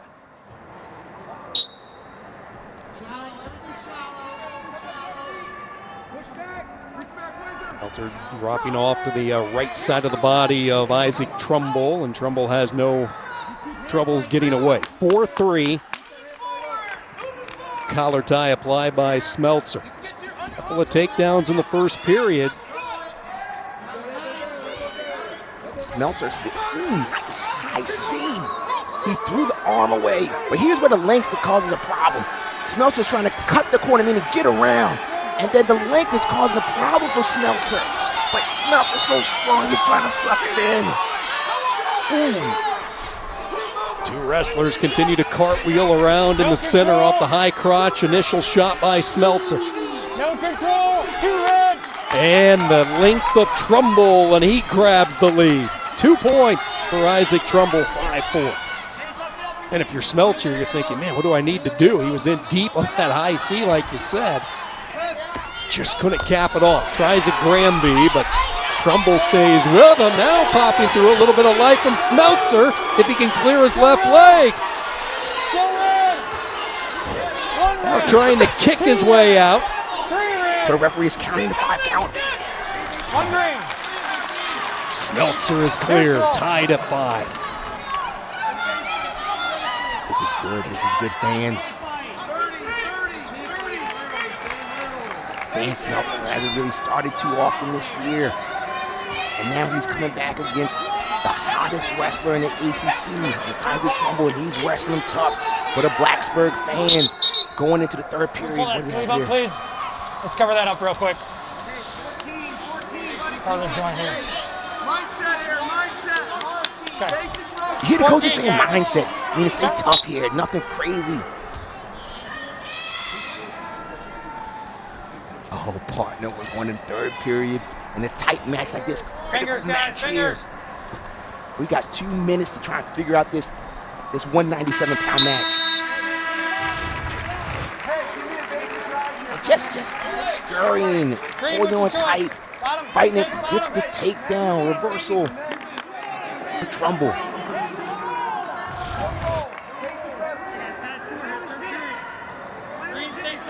Six feet 4 inches tall, Isaac Trumbull. Kind of resembles a Pat Papalizio in his day when Pop wrestled for John Smith at Oklahoma State with that tall frame. Same scenario where he's going to lift the hips, lift the leg. This is critical. Critical match for both teams here. Remember, a couple weeks ago, Trumbull rolled out Bonacorsi. As Smeltzer completely bellied out. Trumbull really is a freak of nature. This is a 6'4", 197-pounder who runs about 5 miles a day, every day. He says he'll taper down on match days on Friday, but that's about it. He logs 30 miles a week. Raleigh Geiger, the longtime North Carolina State cross-country coach, I'm sure keeping an eye on Trumbull. Discipline for his age. Over a minute of riding time, leg applied. Smeltzer needs to get away. And a stalemate. Range down. Stalemate, and that was a big break for Smeltzer. Now Smeltzer has to get out. Riding time is in the favor of Trumbull. He's got to get out if he wants to tie this match because of the riding time.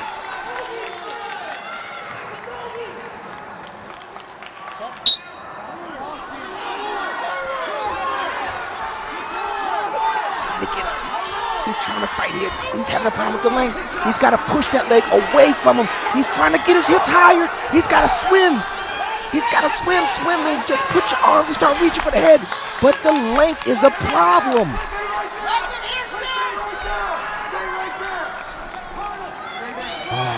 Stay right there. So riding time is secured. Stanley Smeltzer has to do something, but it's tough when both legs are in. Trumbull pulls the left leg out, still has his right leg in. Isaac Trumbull trying to ride his way to victory and pull the Wolfpack even, and he has done just that. This freshman is finding different ways to get the job done for Pat Papalizio. A couple of weeks ago, it was his defense. Last week, he showed the throw ability, that big play offense, and now he rides out Smeltzer. Trumbull remains perfect. We're tied heading down the stretch.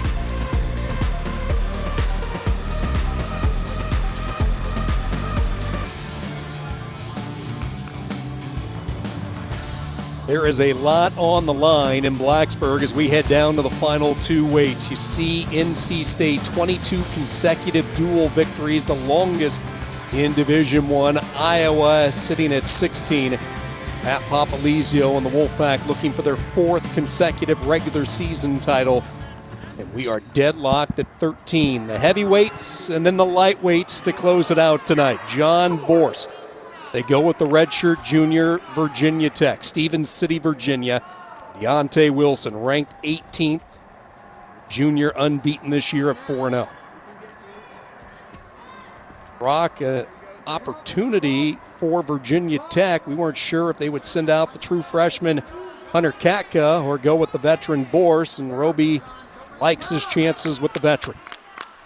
In a situation like this where you feel the pressure, the national audience, you want to go with someone that's kind of been around, and then you consider Hunter Katka.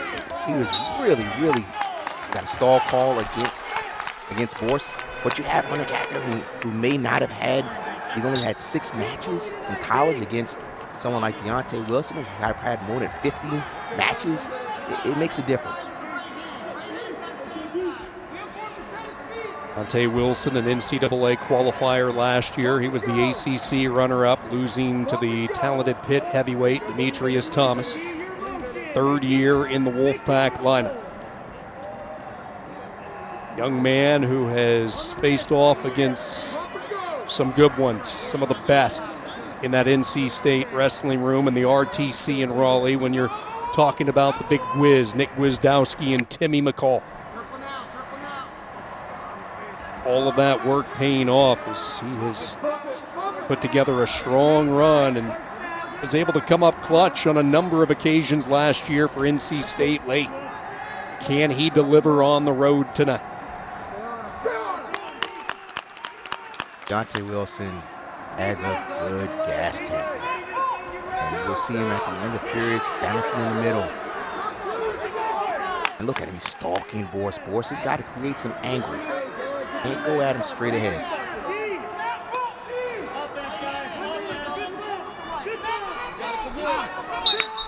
Ooh.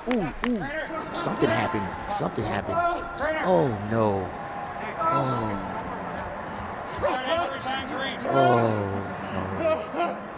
You see the pain and you hear the pain from John Borst with his right arm. So this is what's happening, fans. An injury timeout is happening. You have 1 minute and a half for them to analyze, diagnose, and hopefully get him back to where he can compete. We don't know what happened. We know that a tough individual like John Borst is in a lot of pain. And hopefully they can fix this and get him back.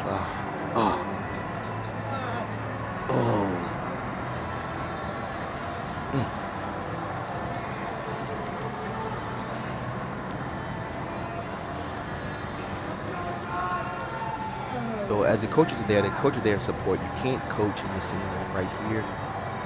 They stand there for support.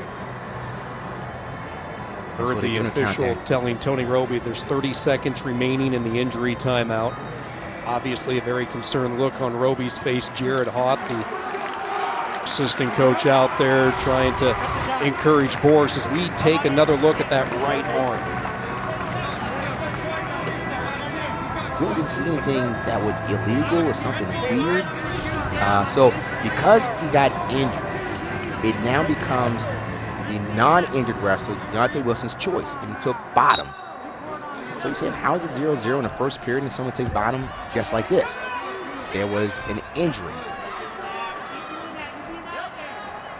Wilson with a chance, because it was his choice, to get the escape, test out that right arm of Borse, and Borse is able to ride him to the boundary, so we go back into the center. 43 seconds to go, and just hear Virginia Tech fans taking a big collective deep sigh of relief to see Borse able to continue, and now let's just see what he can do and how limited he is as Wilson gets the escape.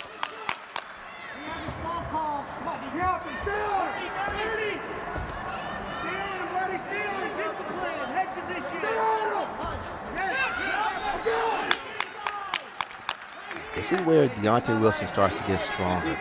As the match builds, his offense picks up.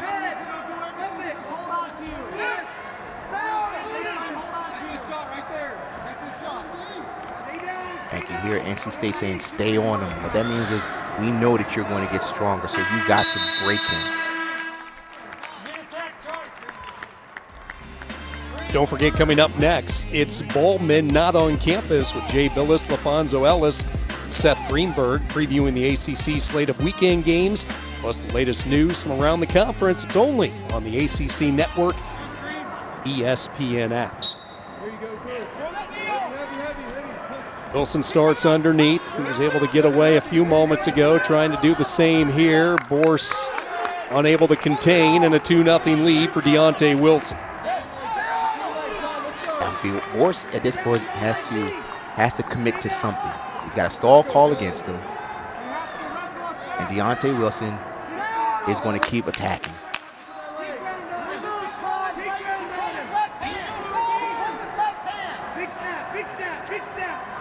Wilson already has a ranked win this year. He took down Quinn Miller of Virginia in the duel, 2-0. Really a great story when you look at Deontay Wilson. He's the first-generation family member to attend college, and he has really grown into one of Papa Lizio's favorites. Stall call tag to Borse. Wanting more action. So the stall call happened before he went out of bounds. So you have fans don't say he got stalled, but he gave the action signal. That the stall call was because of the aggressiveness of Deontay Wilson. But when he went out of bounds, the official said it was action, so there was no stall call.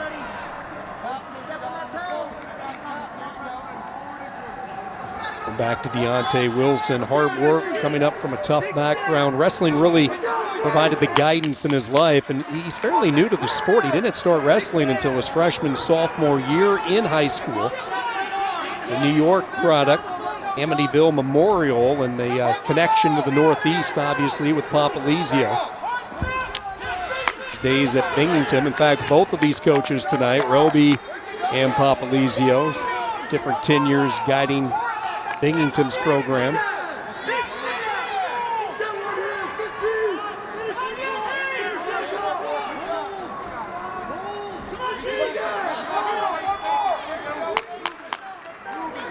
Just not many scoring opportunities through the first 5 minutes for Virginia Tech and John Borse, right? You're right, but it just appears that Deontay Wilson has shown threats of scoring. Borse hasn't really shown any threats of scoring here. But we still have a 3-0 match. Still got 2 minutes left. Still plenty of time for Borse to create some offense. Quick stand up by Borse, trying to get on the board, and he is on the board. 3-1, Wilson. Riding time not a factor, so Borse trying to calculate a way to get the 2 and the takedown. Heavy collar tie by Wilson, swooping with his right arm, trying to find any type of limb. Nothing to be found. Look at him just control the mat presence right now. His back to the center. Borse tried to turn it, and he avoided the stall call, and that corner from Virginia Tech, intense. They know what's on the line.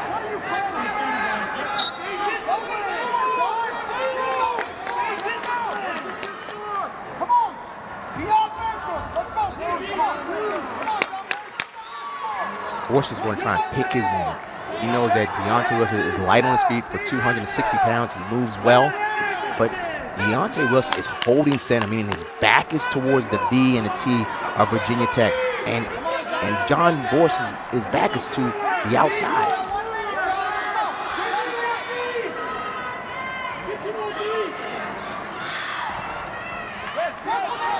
Look at Deontay Wilson. He's staying in the stance. He's not coming out of his stance.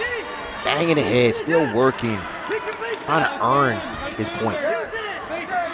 Tie-ups, heavy hands, collar ties, head-to-head. These two wrestlers down the stretch. Now here's where you need wrestling IQ. Deontay Wilson has shown that John Borsch has not come close to sniffing a takedown. So he does not have to put himself in a position to take a shot. John Borsch hasn't taken a meaningful shot.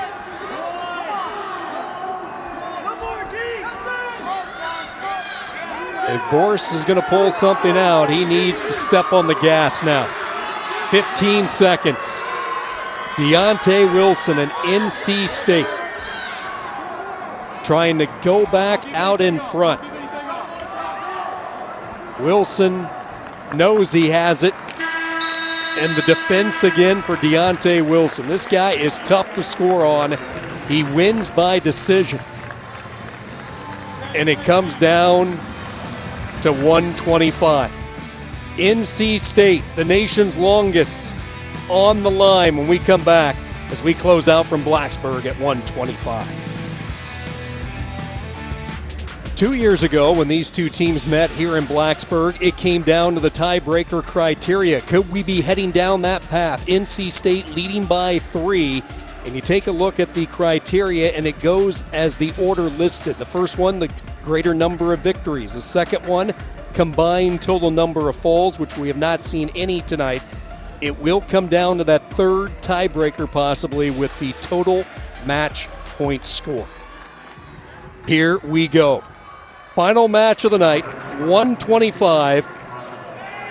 8th-ranked redshirt freshman Sam Latona for Virginia Tech. The ACC champion Jacob Camacho, the redshirt sophomore from Danbury, Connecticut, for the Wolfpack.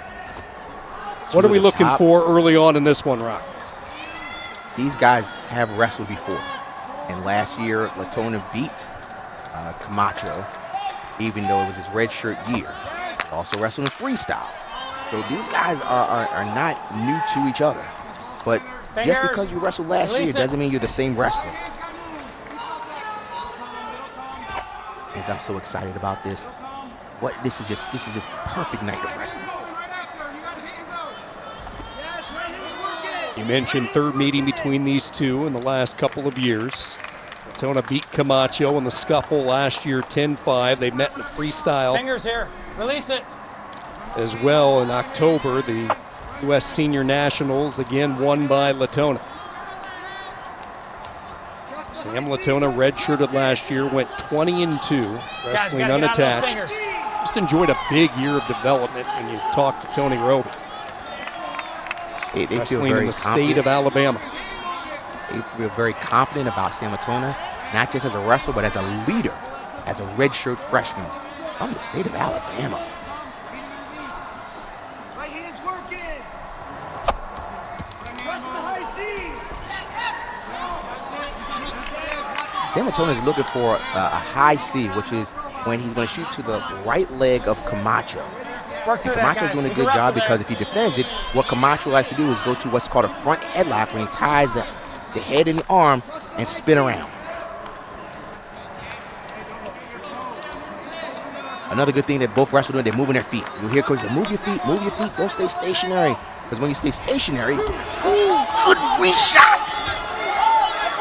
Re-attack by Camacho in deep on that leg. Look at the flexibility of Latona. Ooh, we gotta watch. Ooh. Potentially dangerous. Kevin Lineage jumping right in to stop it. That was a slick re-shot, almost from a throw by. And just wrestled through this. 35, right hand's working. Ladies and gentlemen, can't you feel a tension? The nation's longest winning streak on the line. Last match, 2 awesome freshmen. Latona comes up empty on the shot. Camacho pounces and gets the 2 late. Short time wrestling, and it's Camacho. He's got to hold him. He's got to hold him. He wants to end the match with top. He's trying to drop down. He's going to hold it. Wrestling IQ just dropped down 2-0. I mean, this is just quickness. He just whoop, Houdini. Just slipped right through it. It wasn't a shot. He just slipped through. 2-0. Returning ACC champion. Match on the line. You got green? Okay. First caution given to Latona. He has a look of disbelief. No harm there. Third caution will be a point. Latona in a brief discussion with Fred Majerison. Cover green. He knows to start critical here to period number 2.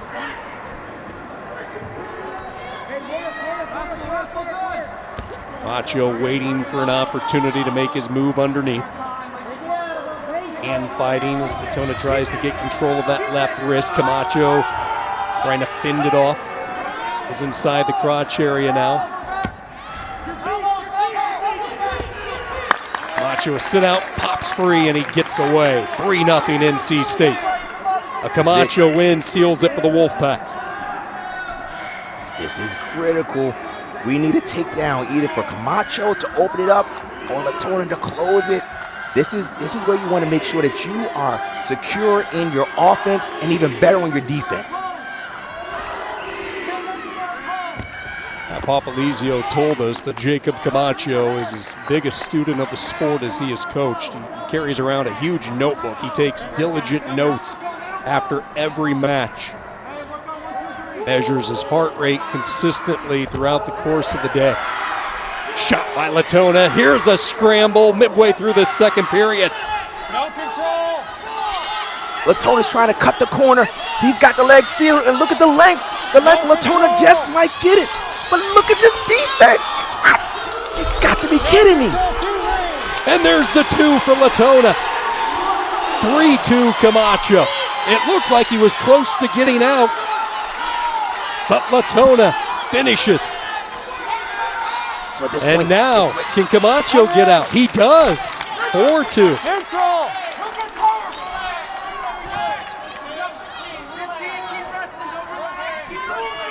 fans at home, if your heart is not racing right now, you're not a wrestling fan. It's 4-2. Latona's probably going to go underneath. And then we're just going to get to the and a stall call with 2 seconds left. Holy moly. So it's the length of Latona. He's not a short 25-pounder. Kept his head arched and cut the corner. We're going to go into the third period with the match on the line. Green has initiated every single shot in this match, so that's why I hit him for stall. He got the first takedown. Off of his shot. Okay, I got second warning. Second warning ready. Second warning, you can't take the warnings home. One more warning, and then that's going to be a point. He's bleeding. You can go to the corner. There's a blood timeout, so the wrestlers to the corner, and you see the damage inflicted on Sam Latona. Well, they get 2 warnings. The next one will be a team. Let's paint. Yeah, go ahead, Rock. Let's paint the picture here. 4-2. More than likely, Latona's going to go underneath. Can Camacho ride him for a whole period? No. Unlikely, but it could happen. But let's say he does escape or get a reversal. It's going to come down to heart and desire. This is what wrestling is all about. This is why it's the greatest sport out here. What a drama. These 2 teams that are going back and forth for dominance in the ACC. You have 2 lightweights at 125 trying to make sure that people recognize that they can be an All-American. The stoic sophomore right here after winning the ACC championship against Jack Mueller. And then you have Sam Latona trying to be the first national champion from Alabama. This is great wrestling here. I can't wait for this last 2 minutes. Here's Latona got cracked on the head. That's where they're trying to patch him up. So the blood timeout continues, and Latona trying to figure out a way to knock off one of the hottest wrestlers in the country in Camacho. Winners of 12 straight.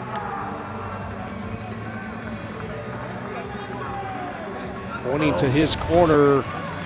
He needs to get a quick medical job, but he's back out there. 2 minutes on the clock. The ACC regular season on the line. Okay, guys, green, stay These set. two teams back and forth all night like they have been over the last 5 years. Here we go. Camacho into the riding position.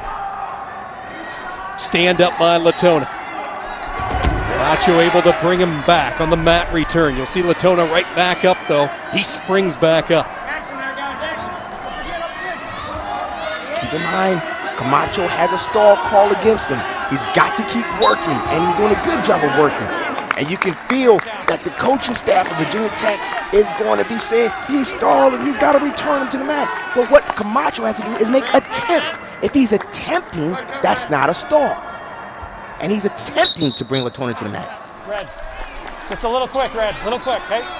Stay set Each for me, wrestler guys. has Green a is caution. set. That time it was Back up, Camacho. Red. A little bit premature before the whistle. There's the explosive stand-up from Latona. Becomes a hand fight. And look at Camacho, ducked down to the ankle, kept control. Latona back up around the waist, trying to free, and he is loose. And it becomes a takedown match. 4-3 Camacho, 70 seconds to go. Sam Latona, the redshirt freshman. These guys got to keep attacking. Both guys have got to attack. Latona has got to attack to get the takedown. Camacho has to attack because he has a stall call against him. He's got to continue to work center. He cannot let Latona dictate them in center of the mat. Really identical to what we saw earlier when Camacho disappeared and was able to come around the side for two. Camacho trying to do enough. Look at this. He's going to continue to do half shots. And he's going to take some half shots and try to get the stall call. And what? Ooh, we're making a spin. He's trying to chase it. 20 seconds. Latona driving hard off that front. Camacho able to clear the head. He's got to stay center. He cannot. Look at the shot. Look at the shot. We might get it. Holy, we might get the roll through. No takedown yet. Do we have it? Do we? Two!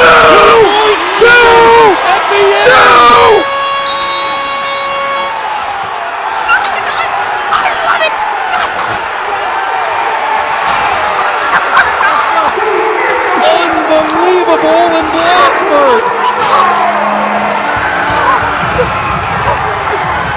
I love this sport. Holy moly! Drama personified. Last second takedown by the freshman from the state of Alabama. Way to go, Sam Latona. Unbelievable night for ACC wrestling. Oh my goodness. A look of disbelief on Papalizio. Take a look at the clock and the control rock.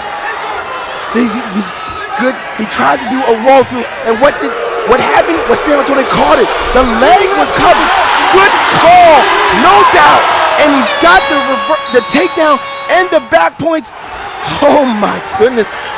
He just kept fighting it, and then he just tried to roll through. San Antonio caught him, and then he crunched him and got the takedown and the 2-near fall. Blacksburg is going ape nuts.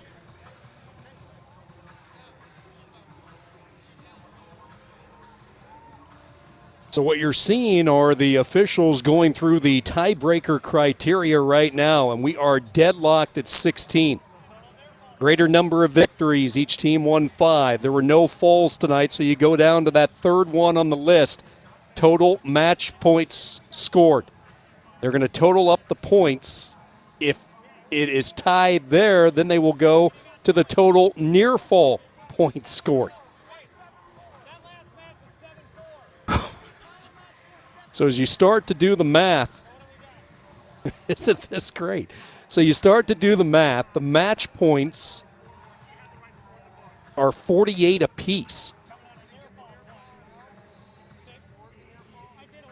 This is why coaches say keep scoring, keep scoring, keep scoring, because you just don't know how important points are.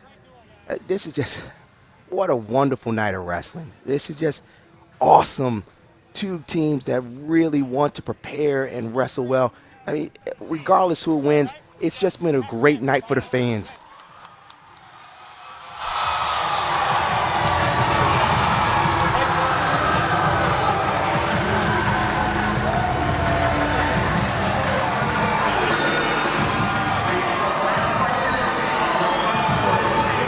So as they added up that late offense with Latona, that final score ended up 7-4 Sam Latona.